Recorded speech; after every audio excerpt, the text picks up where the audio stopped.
حضرت عمرو بن حویس حضرت ابو بکر صدیق رضی اللہ تعالیٰ عنہ سے روایت کرتے ہیں کہ انہوں نے بیان کیا کہ رسول اللہ صلی اللہ علیہ وآلہ وسلم نے فرمایا کہ دجال روئے زمین کے ایک ایسے حصے سے نکلے گا جو مشرق میں واقع ہے اور جس کو خراسان کہا جاتا ہے۔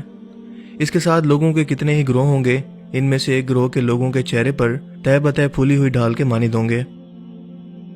اس کے علاوہ حضرت سعید بن مسیب رضی اللہ تعالیٰ عنہ فرماتے ہیں کہ حضرت ابو بکر صدیق رضی اللہ تعالیٰ عنہ نے دریافت فرمایا کہ کیا عراق میں کوئی ایسا علاقہ موجود ہے جسے خراسان کہتے ہیں؟ لوگوں نے کہا کہ جی ہاں۔ آپ نے فرمایا کہ دجال وہیں سے نکلے گا۔ دوستوں، یہاں عراق سے مراد سرزمین فارس ہے، یعنی ایران کی سرزمین۔ آج سے 1400 سال پہلے فارس کے اندر آج کے موجودہ دور کے عراق، ایران، آذربائیجان اور پاکستان کے علاقے بلوچستان کے بعض علاقے بھی شامل تھے، مثلا مکران وغیرہ، اور اس وقت کا خراسان آج کے افغانستان، ایران اور بلوچستان کے بعض حصوں پر مشتمل تھا۔ اور حضرت ابو بکر صدیق نے انہی علاقوں سے دجال کے نکلنے کے بارے میں پیشن گوئی کی تھی کہ حضور پاک صلی اللہ علیہ وآلہ وسلم نے واضح طور پر فرمایا تھا کہ دجال خراسان کے علاقے سے نکلے گا۔ اس کے علاوہ حضرت اسحاق بن عبداللہ سے روایت ہے کہ حضرت انس بن مالک رضی اللہ تعالیٰ عنہ نے فرمایا کہ اصفہان کے 70,000 یہودی دجال کے پیروکار ہوں گے جن کے جسم پر سبز رنگ کی چادریں ہوں گی، یعنی دجال کے ساتھ ایک ایسا گروہ ہوگا جن کے چہرے پھولی ہوئی ڈھال کے مانند ہوں گے۔ اب یہاں پر 2 سوال پیدا ہوتے ہیں کہ کیا ان کے چہرے ہی ایسے ہوں گے یا پھر انہوں نے چہرے پر کوئی ایسا ماسک پہنا ہوگا جس کی وجہ سے ان کے چہرے ایک پھولی ہوئی ڈھال کی مانند نظر آ رہے ہوں گے۔ خراسان کے اس لشکر کے بارے میں جو امام مہدی علیہ السلام کی حمایت کے لیے آئے گا، ہم پہلے کی ویڈیو کے اندر بات کر چکے ہیں۔ لہٰذا اگر امام مہدی کے اس لشکر کے آثار ہم پورے خراسان میں تلاش کریں تو وہ افغانستان کے اس حصے میں نظر آتے ہیں جہاں اس وقت پختون آبادی زیادہ ہے۔ یہاں دجال کے نکلنے کا مقام اصفہان میں یہودیہ نامی جگہ بتایا گیا ہے۔ بخت نصر نے جب بیت المقدس پر حملہ کیا تو بہت سے یہودی اصفہان کے اس علاقے میں آ کر آباد ہو گئے تھے، چنانچہ اس علاقے کا نام یہودیہ پڑ گیا۔ یہودیوں کے اندر اصفہانی یہودیوں کے خاص مقام ہے۔ ان کی اہمیت کا اندازہ اس حدیث مبارکہ سے لگایا جا سکتا ہے کہ دجال کے ساتھ 70,000 اصفہانی یہودی ہوں گے۔ لیکن سب سے اہم سوال کہ دجال آخر آئے گا کب؟ حضرت کعب رضی اللہ تعالیٰ عنہ فرماتے ہیں کہ جزیرہ عرب خرابی سے محفوظ رہے گا جب تک کہ آرمینیا خراب نہ ہو جائے، مصر خرابی سے محفوظ رہے گا جب تک جزیرہ عرب خراب نہ ہو جائے، اور کوفہ خرابی سے محفوظ رہے گا جب تک کہ مصر خراب نہ ہو جائے، اور جنگ عظیم اس وقت تک نہیں ہوگی جب تک کہ کوفہ خراب نہ ہو جائے، اور دجال اس وقت تک نہیں آئے گا جب تک کہ کفر کا شہر یعنی اسرائیل فتح نہ ہو جائے۔ یعنی ہمیں حدیث مبارکہ سے یہ پتہ چلتا ہے کہ دجال کے آنے سے پہلے مسلمان اسرائیل کو فتح کر لیں گے اور وہ مسلمانوں سے مقابلے کے لیے دجال کے ساتھ مل کر میدان جنگ میں اکٹھا ہوں گے۔ حضرت عبداللہ بن عمر رضی اللہ تعالیٰ عنہ فرماتے ہیں کہ دنیا کی ابتدا سے لے کر دنیا کے آخر تک کل 5 جنگیں ہونی ہیں، جن میں سے 2 تو اس امت میں پہلے گزر چکی ہیں، جبکہ 3 حضور پاک صلی اللہ علیہ وآلہ وسلم کی امت میں ہوں گی، جن میں ترکوں کے ساتھ جنگ عظیم، رومیوں سے جنگ عظیم یعنی کہ عیسائیوں سے، اور تیسری جنگ دجال سے جنگ عظیم ہوگی۔ اور دجال سے ہونے والی جنگ عظیم کے بعد اس پوری دنیا کے اندر کوئی بڑی جنگ نہیں ہوگی۔ اگرچہ آج مسلمان اپنی سستی اور قائلی کی وجہ سے ایک ہونے والی حقیقت کے لیے خود کو تیار نہیں کر رہے، لیکن کفر اس کا اعلان واضح اور 2 ٹوک انداز کے اندر کر رہا ہے جسے وہ آرمیگیڈن کہتا ہے۔ جبکہ مسلمانوں کے اندر اگر کوئی شخص یہ انتظار کر رہا ہے کہ حضرت امام مہدی علیہ السلام کے آنے کے بعد امام مہدی علیہ السلام ہی جنگ عظیم کا اعلان کریں گے، تو پھر ایسا شخص تو صرف انتظار ہی کرتا رہ جائے گا، کیونکہ حضرت امام مہدی علیہ السلام کا خروج ایک ایسے وقت میں ہوگا جب جنگ چھڑ چکی ہوگی، جو کہ ہمیں حدیث مبارکہ میں بتایا گیا ہے۔ حضرت ابو ہریرہ سے روایت ہے کہ رسول پاک صلی اللہ علیہ وآلہ وسلم نے فرمایا کہ قیامت اس وقت تک نہیں آئے گی جب تک مسلمان یہودیوں سے جنگ نہ کر لیں۔ چنانچہ اس لڑائی میں مسلمان تمام یہودیوں کو قتل کریں گے، یہاں تک کہ یہودی پتھر اور درخت کے پیچھے چھپ جائیں گے، تو پھر پتھر اور درخت یوں پکار کر کہے گا، اے مسلمان، اے اللہ کے بندے، ادھر آ، میرے پیچھے یہودی چھپا بیٹھا ہے، اس کو مار ڈال۔ لیکن صرف ایک درخت ایسا نہیں کہے گا جس کو کہتے ہیں غرقد، کیونکہ وہ یہودیوں کا درخت ہے۔ یہودیوں کے خلاف اللہ تعالیٰ بے جان چیزوں کو بھی زبان عطا فرمائے گا اور وہ بھی ان کے خلاف گواہی دیں گی، کیونکہ یہودیوں کا شر اور فتنہ صرف انسانیت کے لیے نقصان دہ نہیں ہے، بلکہ ان کی ناپاک حرکتوں کے اثرات بے جان چیزوں پر بھی پڑ رہے ہیں۔ صنعتی انقلاب کے نام پر ماحولیات کو تباہ کرنے کے بعد انہوں نے جنگلات کے جنگلات تباہ کر دیے۔ اس قوم نے پوری دنیا کو صرف اپنا اسلحہ بیچنے کے لیے جنگ کی بھٹی کے اندر جھونک دیا، جن کے اثرات ان کی آنے والی نسلیں بھی بھگت رہی ہیں۔ اسرائیل نے جب گولان کی پہاڑیوں پر قبضہ کیا تو اس وقت اس نے وہاں پر غرقد کے درخت لگانے بھی شروع کر دیے ہیں۔ اس کے علاوہ بھی یہودی اس درخت کو جگہ جگہ لگاتے ہیں، جس سے بیان کردہ حدیث مبارکہ کی تصدیق ہوتی ہے۔ حضرت حذیفہ رضی اللہ تعالیٰ عنہ سے روایت ہے کہ رسول پاک صلی اللہ علیہ وآلہ وسلم نے فرمایا زورا میں جنگ ہوگی۔ صحابہ کرام نے سوال کیا یا رسول اللہ یہ زورا کیا ہے؟ آپ صلی اللہ علیہ وآلہ وسلم نے فرمایا مشرق کی جانب ایک شہر ہے جو نہروں کے درمیان ہے، وہاں عذاب مسلط کیا جائے گا۔ اس وقت سوڈان کے لوگ باہر نکلیں گے اور اہل عرب سے باہر آنے کا مطالبہ کریں گے، یہاں تک کہ وہ عرب یعنی بیت المقدس یا اردن پہنچ جائیں گے۔ اس دوران اچانک 360 سواروں کے ساتھ سفیانی لشکر نکلے گا، یہاں تک کہ وہ دمشق آئے گا۔ سفیانی ایک لشکر عراق بھیجے گا، جس کے نتیجے میں زورا میں 1 لاکھ افراد قتل کر دیے جائیں گے۔ اسی دوران مشرق سے ایک سواری دابہ نکلے گی جس کو بنی تمیم کا ایک شعیب بن صالح نام کا شخص چلا رہا ہوگا۔ چنانچہ یہ شخص سفیانی کے لشکر سے کوفہ کے قیدیوں کو چھڑائے گا اور سفیانی کی فوج کو قتل کرے گا۔ سفیانی کے لشکر کا ایک دستہ مدینے کی جانب نکلے گا اور وہاں 3 دن تک لوٹ مار کرے گا۔ اس کے بعد یہ لشکر مکہ کی جانب چلے گا، اور جب یہ مکہ کی جانب بڑھ رہا ہوگا تو اللہ تعالیٰ جبرائیل علیہ السلام کو زمین پر بھیجیں گے اور فرمائیں گے اے جبرائیل ان کو عذاب دو۔ چنانچہ حضرت جبرائیل علیہ السلام اپنے پیر سے ایک ٹھوکر ماریں گے، جس کے نتیجے میں اللہ تعالیٰ اس لشکر کو زمین میں دھنسا دے گا، سوائے 2 آدمیوں کے اس لشکر میں سے کوئی بھی نہیں بچے گا۔ یہ دونوں سفیانی کے پاس واپس آئیں گے اور لشکر کے دھنسنے کی خبر سنائیں گے، لیکن وہ یہ خبر سن کر گھبرائے گا نہیں۔ اس کے بعد جب قریش قسطنطنیہ کی جانب آگے بڑھیں گے تو سفیانی فوج کا سربراہ عیسائیوں کے سردار کو یہ پیغام بھیجے گا کہ مسلمانوں کو میری طرف بڑے میدان میں بھیج دو۔ وہ ایسا ہی کرے گا۔ سفیانی جب محراب پر بیٹھا ہوگا تو عورت اس کی ران کے پاس آ کر بیٹھ جائے گی۔ اسی دوران ایک مسلمان کھڑا ہوگا اور کہے گا تم ہلاک ہو، تم ایمان لانے کے بعد اللہ کے ساتھ کفر کرتے ہو، یہ تو جائز نہیں ہے۔ سفیانی اس پر غصہ ہوگا اور مسجد دمشق میں ہی اس مسلمان کی گردن اڑا دے گا۔ وہ ہر اس شخص کو قتل کرے گا جو اس کی کسی بھی بات سے اختلاف کرے۔ یہ واقعات حضرت امام مہدی کے ظہور سے پہلے ہوں گے، لیکن اس کے بعد آسمان سے آواز لگانے والا آواز لگائے گا اے لوگو، اللہ تعالیٰ نے جابر لوگوں، منافقوں، ان کے اتحادیوں اور ہم نواؤں کا وقت ختم کر دیا ہے اور تمہارے اوپر محمد کی امت کے بہترین شخص کو امیر مقرر کیا ہے، لہٰذا مکہ پہنچ کر اس کے ساتھ شامل ہو جاؤ۔ وہ مہدی علیہ السلام ہے، ان کا نام احمد بن عبداللہ ہے۔ لہٰذا امام مہدی علیہ السلام کا ظہور ہوگا اور وہ اپنے ساتھ ایمان والوں کو لے کر روانہ ہوں گے۔ وہ سب سے پہلے دمشق پہنچیں گے، پھر اللہ تعالیٰ ان کی طرف ایک رومی کو یعنی ایک عیسائی کو بھیجیں گے جو کہ ہرکل یعنی آپ صلی اللہ علیہ وآلہ وسلم کے دور کے اندر جو روم کا بادشاہ تھا اس کی 5ویں نسل سے ہوگا۔ اس کا نام تبارہ ہوگا۔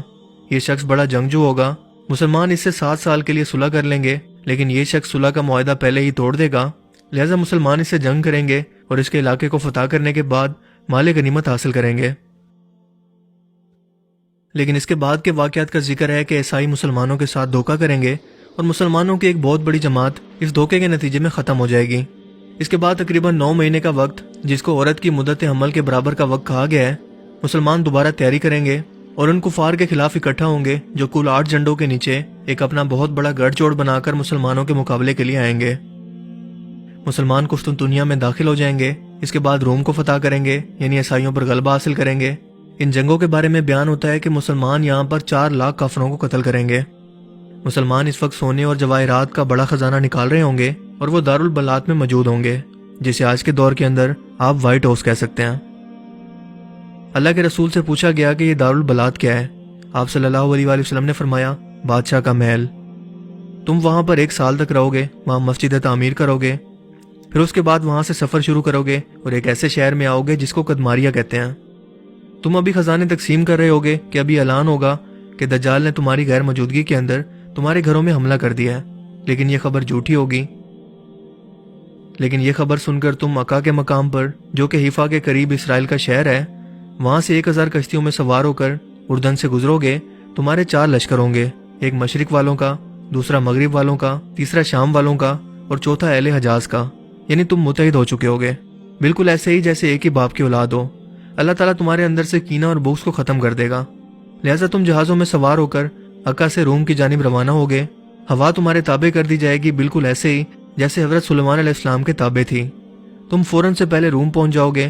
جب تم روم کے شہر کے باہر قیام کرو گے تو رومیوں کا یعنی عیسائیوں کا ایک بہت بڑا راہب جو صاحب کتاب ہوگا، جو آج کے دور کے اندر غالباً ویٹیکن شہر کا پوپ ہوگا، تمہارے پاس آئے گا اور پوچھے گا تمہارا امیر کہاں ہے؟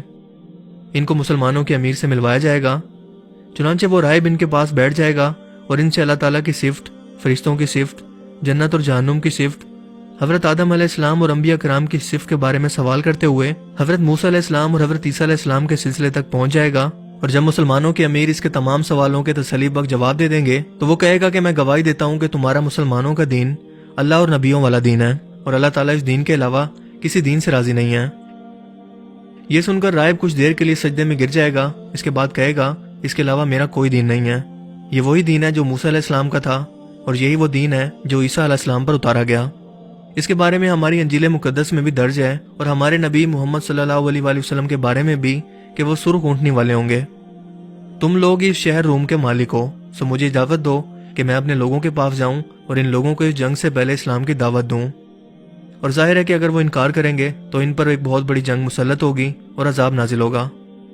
چنانچہ یہ راہب شہر کے اندر جائے گا اور شہر کے مرکزی دروازے پر پہنچ کر آواز لگائے گا، اے روم والو، تمہارے پاس اسماعیل ابن ابراہیم کی اولاد ہی ہے جس کا ذکر تورات اور انجیل میں موجود ہے۔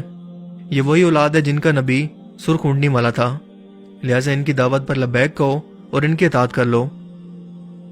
راہب کے یہ الفاظ سن کر شہر والے غصے میں آ جائیں گے، اس راہب کی طرف دوڑیں گے اور اس کو قتل کر دیں گے۔ اللہ تعالیٰ اس کے فوراً بعد آسمان سے ایسی آگ بھیجے گا جو لوہے کے ستون کی مانند ہوگی، یہاں تک کہ یہ پورا شہر جل کر راکھ ہو جائے گا۔ مسلمانوں کے امیر المومنین کھڑے ہوں گے اور کہیں گے، لوگوں اس راہب کو شہید کر دیا گیا ہے۔ یہاں پر بہت بڑی جنگ ہوگی اور مسلمان 6 لاکھ کافروں کو قتل کریں گے۔ وہاں سے بیت المقدس کے زیورات اور تابوت نکالیں گے، تابوت سکینہ کو۔ جی ہاں، تابوت سکینہ یہی موجود ہوگا جس کے اندر بنی اسرائیل کا دسترخوان ہوگا، موسیٰ علیہ السلام کا عصا مبارک، تورات کی تختیاں، حضرت سلیمان علیہ السلام کا ممبر، من کی 2 بوریاں جو کہ بنی اسرائیل پر اترتا تھا۔ یہ من دودھ سے بھی زیادہ سفید ہوگا۔ اس کے بعد مسلمان روانہ ہوں گے اور قاطع نامی شہر میں پہنچیں گے۔ یہ شہر اس سمندر کے کنارے پر موجود ہے جس میں کشتیاں نہیں چلتی ہیں۔ کسی نے پوچھا کہ یا رسول اللہ، اس شہر کے اندر کشتیاں کیوں نہیں چلتی؟ آپ صلی اللہ علیہ وآلہ وسلم نے فرمایا، کیونکہ اس میں گہرائی نہیں ہے۔ یہ جو تم سمندر میں موجیں دیکھتے ہو، اللہ نے ان کو انسانوں کے لیے نفع حاصل کرنے کا سبب بنایا ہے۔ سمندر کے اندر گہرائیاں اور موجیں موجود ہوتی ہیں، سوئنی کی وجہ سے جہاز چلتے ہیں۔ حضرت عبداللہ بن سلام رضی اللہ تعالیٰ عنہ نے عرض کیا، اس ذات کی قسم جس نے آپ کو حق دے کر بھیجا ہے، تو ریت کے اندر اس شہر کی تفصیل پہلے ہی موجود ہے۔ اس کی لمبائی 1000 میل اور انجیل میں اس کا نام فر یا کر بیان ہے۔ انجیل کے مطابق اس کی لمبائی 1000 میل اور چوڑائی 500 میل ہے۔ آپ صلی اللہ علیہ وآلہ وسلم نے اس کے بارے میں مزید فرمایا کہ اس کے 360 دروازے ہیں، ہر ایک دروازے سے 1 لاکھ جنگجو نکلیں گے۔ مسلمان یہاں پر بھی نعرے تکبیر بلند کریں گے اور اس شہر کو فتح کر لیں گے۔ اس کے بعد مسلمان بیت المقدس واپس آئیں گے اور دیکھیں گے کہ اصفہان میں یہودیہ نام کی جگہ سے دجال نکل چکا ہے۔ وہ دم کٹے گدھے پر سوار ہوگا جس کے دونوں کانوں کے درمیان 40 گز کا فاصلہ ہوگا، اور ظاہر ہے کہ وہ کسی جدید ٹیکنالوجی کے بنے جہاز پر سوار ہوگا۔ اور حضور پاک صلی اللہ علیہ وآلہ وسلم نے صرف مثال دینے کے لیے گدھے کی مثال دی، کیونکہ اگر آپ کسی جہاز کا نام لیتے تو آج سے 1400 سال پہلے کس کو خبر ہوتی کہ یہ کیا چیز ہے؟ اس گدھے کے دونوں کانوں کے نیچے 70,000 افراد آ جائیں گے۔ 70,000 یہودی دجال کے پیچھے ہوں گے جن کے جسموں پر تجانی چادریں ہوں گی، یعنی سب چادریں۔ جمعہ کے دن صبح کی نماز کے بعد جب نماز کی اقامت ہو چکی ہوگی تو جیسے ہی امام مہدی متوجہ ہوں گے تو اپنے درمیان حضرت عیسیٰ علیہ السلام کو پائیں گے جو کہ آسمان سے تشریف لائے ہوں گے۔ ان کے جسم پر 2 کپڑے ہوں گے، ان کے بال اتنے چمکدار ہوں گے کہ ایسا لگ رہا ہوگا کہ سر سے پانی کے قطرے ٹپک رہے ہیں۔ حضرت ابو ہریرہ رضی اللہ تعالیٰ عنہ نے عرض کیا، یا رسول اللہ، اگر میں ان کے پاس جاؤں تو کیا میں ان سے گلے ملوں گا؟ آپ صلی اللہ علیہ وآلہ وسلم نے فرمایا، اے ابو ہریرہ، ان کی یہ آمد پہلے کی طرح نہیں ہوگی جس میں وہ بہت نرم مزاج تھے، بلکہ تم ان سے اس ہیبت کے عالم میں ملو گے جیسے موت کی ہیبت ہوتی ہے۔ وہ لوگوں کو جنت میں درجات کی خوشخبری دیں گے۔ اب امام مہدی علیہ السلام ان سے کہیں گے کہ آپ آگے بڑھیے اور لوگوں کو نماز پڑھائیں، لیکن حضرت عیسیٰ علیہ السلام فرمائیں گے کہ نماز کی اقامت آپ ہی کے لیے ہے، سو آپ ہی نماز پڑھائیے۔ سو اس طرح حضرت عیسیٰ علیہ السلام امام مہدی علیہ السلام کے پیچھے نماز پڑھیں گے۔ اللہ کے رسول نے فرمایا کہ جس کے شروع میں ہوں اور آخر میں عیسیٰ علیہ السلام، وہ امت کامیاب ہو گئی۔ پھر اللہ کے رسول نے فرمایا کہ جب دجال آئے گا تو اس کے پاس پانی کے ذخائر اور پھل ہوں گے۔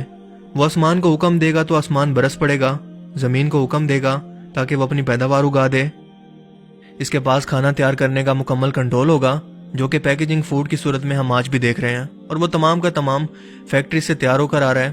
قدرتی کھانا بالکل ختم ہو چکا ہے، اور ہمارے گھر تک اس کھانے کو کس طرح سے پہنچا دیا گیا ہے اور اسے ہماری ضرورت بنا دیا گیا ہے، وہ آپ خود بھی سمجھ سکتے ہیں۔